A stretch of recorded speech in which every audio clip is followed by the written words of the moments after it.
Hello दोस्तों, आज हम लोग स्टार्ट करने वाले हैं सर्कल का थ्योरम 10.5, जिसका स्टेटमेंट है there is one and only one circle passing through three given non collinear points.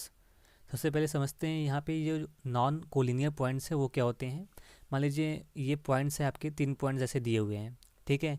ये तीनों पॉइंट्स अगर किसी लाइन में लाई कर जा रहे हैं, मान लीजिए ये जो तीनों पॉइंट्स थे मान लीजिए इस लाइन पर ही आ गए, तो इसे हम कहते हैं कोलिनियर पॉइंट्स कहते हैं। तो ऐसे पॉइंट्स जो किसी लाइन पर लाई कर जाते हैं, ठीक है, उसे हम कहते हैं कोलिनियर पॉइंट्स। और ऐसे पॉइंट्स जो किसी लाइन पर लाई नहीं करते हैं, मान लीजिए ये पॉइंट्स दिए हुए हैं, इस तरह के पॉइंट वो किसी लाइन पर लाई नहीं करेंगे, एक पॉइंट आपको छूट गया है यहाँ पर, ठीक है। तो इस तरह का जो पॉइंट्स होता है उसे कहते हैं नॉन कोलिनियर पॉइंट्स कहते हैं। तो हमें यहाँ पे प्रूफ करना है कि जो नॉन कोलिनियर पॉइंट्स होते हैं तीन, मान लीजिए ए बी और सी दिया हुआ है, इससे केवल एक ही सर्कल पास हो सकता है। तो हमें यही चीज़ यहाँ पे प्रूफ करना है। तो गिवन क्या है आपको, यहाँ पे तीन A B C non collinear points हैं आपको, ठीक है। तो यहाँ पे आप लिखोगे गिवन क्या है आपको, there are three non collinear points A B and C. ये आपको गिवन है आपको यहाँ पर। आपको यहाँ पे प्रूफ क्या करना है, to prove there is one and only one circle passing through the points A, B and C। हमें यही प्रूफ करना है कि केवल ए बी सी से केवल एक ही सर्कल पास होकर जा सकता है, ठीक है, केवल एक ही सर्कल पास होता है। तो ये हमें यहाँ पे प्रूफ करना है, ठीक है। तो इसमें आपको क्या करना पड़ेगा, इसको सबसे पहले हम इसको ज्वाइन कर लेते हैं यहाँ पर, जो आपका बी सी है इसको, और जो आपका ए बी है इसको ज्वाइन कर लेते हैं हम लोग, ठीक है। इसको ज्वाइन करना है यहाँ पर। कंस्ट्रक्शन में आप क्या लिखोगे, कंस्ट्रक्शन में हमने ए बी को बी सी से ज्वाइन कर लिया, फिर क्या करते हैं यहाँ पर ए बी का हम परपेंडिकुलर बाइसेक्टर निकालते हैं और बी सी का परपेंडिकुलर बाइसेक्टर निकालेंगे यहाँ पर। तो आप ए बी का परपेंडिकुलर बाइसेक्टर आप निकाल लोगे यहाँ पर, ठीक है। ये हो जाएगा ए बी का परपेंडिकुलर बाइसेक्टर आपका, और ऐसे ही आप निकालोगे इस बी सी का परपेंडिकुलर बाइसेक्टर। तो ये आपको कंस्ट्रक्शन से करना पड़ेगा। यहाँ पर आपको यहाँ पे परपेंडिकुलर बाइसेक्टर लेना है बी सी का, ठीक है। अब देखो जहाँ पे ये इंटरसेक्ट कर रहे हैं यहाँ पर, इस पॉइंट को आपको कंसिडर कर लेना है। मान लीजिए ओ है ये पॉइंट हमारा, ठीक है, जहाँ पर ये दोनों जो परपेंडिकुलर बाइसेक्टर हैं आपस में इंटरसेक्ट कर रहे हैं, उसको हम ओ कंसिडर कर लेंगे यहाँ पर, ठीक है। और इसके बाद हम क्या कर लेंगे, इसको ज्वाइन कर लेंगे, ओ ए को, ओ बी को और ओ सी को ज्वाइन कर लेंगे हम यहाँ पर। तो जो कंस्ट्रक्शन में किया हुआ है वो आपको लिखना पड़ेगा। सबसे पहले आप लिखोगे यहाँ पे join A B and B C and draw perpendicular bisector of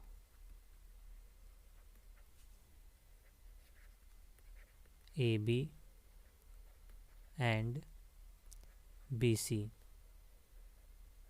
and let they intersect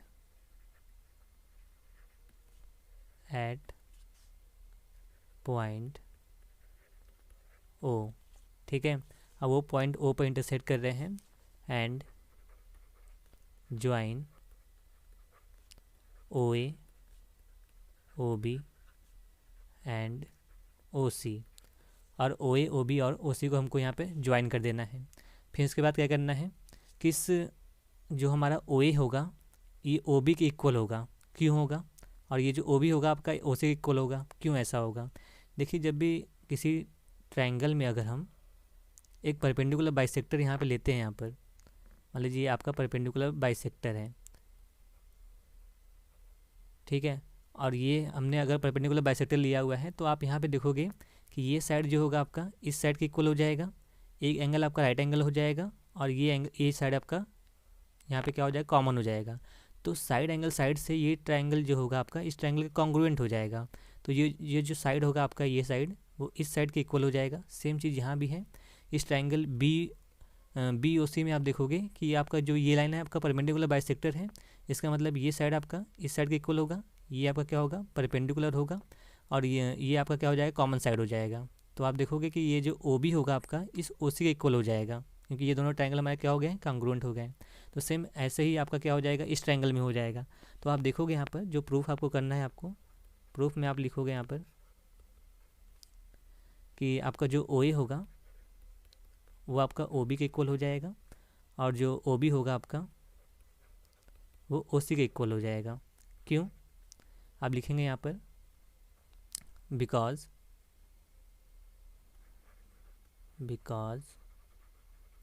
O lies on perpendicular bisector of AB। ठीक है। सेम ऐसे भी आप यहाँ पर लिखोगे because O lies on perpendicular bisector of BC। ठीक है। तो आप देखोगे यहाँ पर कि ओ ए ओ बी के इक्वल हो गया, ओ बी ओ सी के इक्वल हो गया। तो आप यहाँ पे क्या कर लोगे कि ओ ए जो हो जाएगा आपका ओ बी के और ओ सी के सभी आपस में इक्वल हो जाएंगे।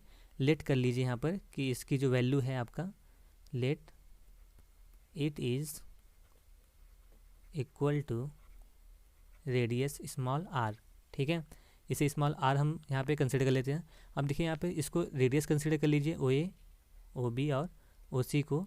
ठीक है। और इसको सेंटर मानकर एक सर्कल अगर हमको यहाँ पे ड्रॉ करना रहे तो हमारा क्या होगा, इस तीनों पॉइंट से हमारा पास होगा। ठीक है। तो एक सर्कल हम इस पॉइंट से हम लेके जाते हैं, यहाँ पर सर्कल ले लेते हैं। यहाँ पर जो सर्कल आपको दिया हुआ है ये,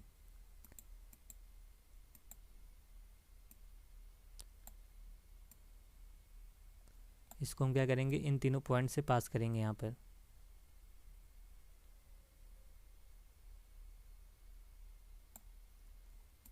तो एक सर्कल हमने पास कर दिया इन तीनों पॉइंट से। ठीक है। जिसका सेंटर आपका यहाँ पे ओ है। तो आप यहाँ पे लिखोगे क्या, यहाँ पर आप यहाँ पे लिखेंगे taking O as centre and R as radius, we draw a circle which passes through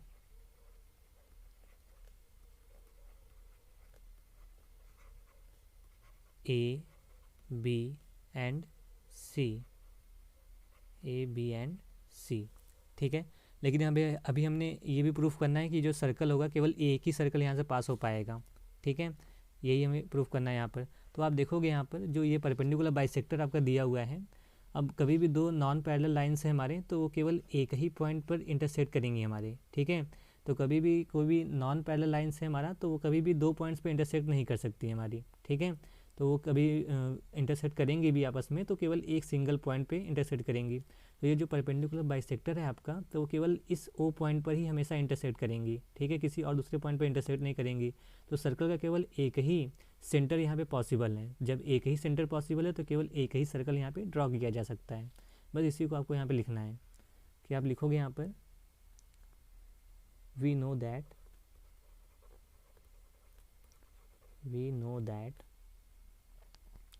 non parallel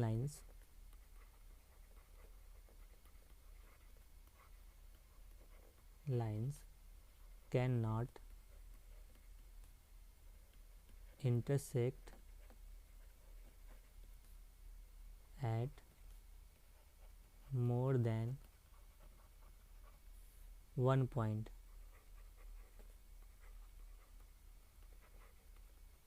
ठीक है। so there is only one center is possible.